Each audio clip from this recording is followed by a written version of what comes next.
Welcome to Wellywood. This is the center of film production here in Wellington, and I'm standing outside of Weta Cave, which is the sort of public gift shop area for fans of the work that's done here at Weta Digital, Weta Workshop, and Peter Jackson's little mini film empire down here.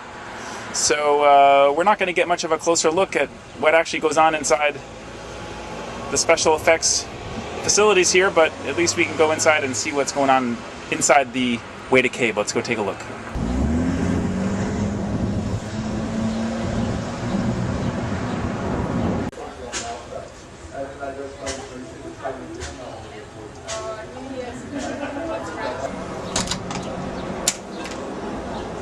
And who works here in the Weta Cave? How's it going? I'd just like you to give us a little highlight tour of, yeah. Cool. Well, over here we have one of the original swords made by our swordsmith Peter Lyons. So this would be similar to the ones they would have used in Lord of the Rings. Yeah, this is one of the hero swords, essentially. The ones that we have on display in the cabinets are stunt swords. They're made out of a different material, whereas this is actually spring steel. This is a very real weapon. You could sharpen it up and use it to dismember somebody if you so chose. This, although not made by Weta, this here is one of the cloaks made by a company called Stansborough, who we have a very sort of close affiliation with now. They also work with us on Narnia to make this cloak and these scarves over here. This is a copy of the cloaks given to the Fellowship in Lothlorien by the elves. These are exactly the same as the ones made in the film, so they kept the pattern on their loom, and they actually still hand make all of this material. And yeah, now we sell these here as replicas of the originals used in the film. And how much does this go for? $1,200. $1,200. Yep. So how many do you sell these? We haven't sold one yet, to be honest, but I think they're really cool, and hopefully someone else feels the same way and will come and part with some of their hard-earned cash for a lovely replica cloak. It's an orc. It's an orc.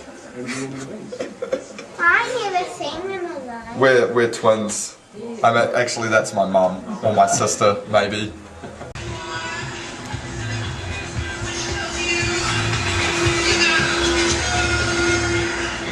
This is the outside of the Weta Workshop,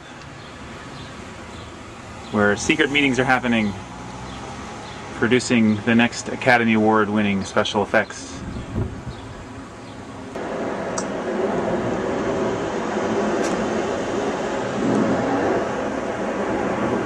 This is a Weta Workshop backside and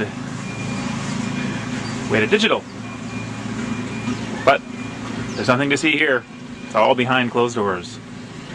This is Park Road post-production. It's the brand new state-of-the-art editing and sound facilities that Peter Jackson has built here.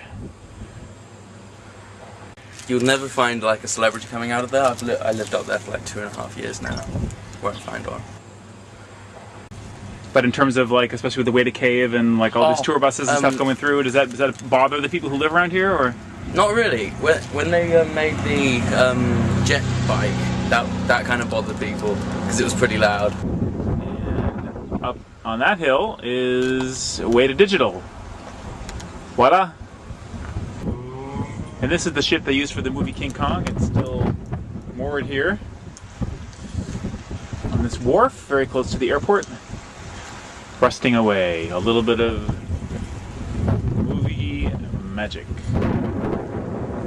There's Wellington over there in the distance.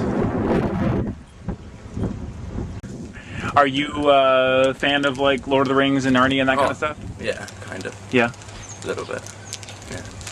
My little quest to see a little bit more of Wellington movie magic was not entirely successful, but behind me, right back there is the new soundstage that Peter Jackson built for the film King Kong, or so I'm told.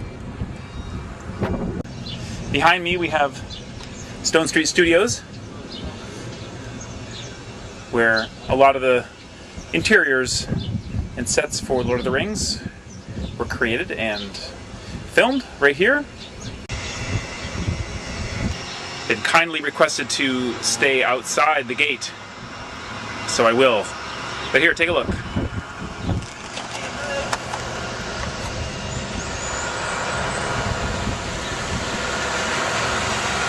But not much left, not much in production right now. It's just a bunch of big buildings, and I was turned away at the gate.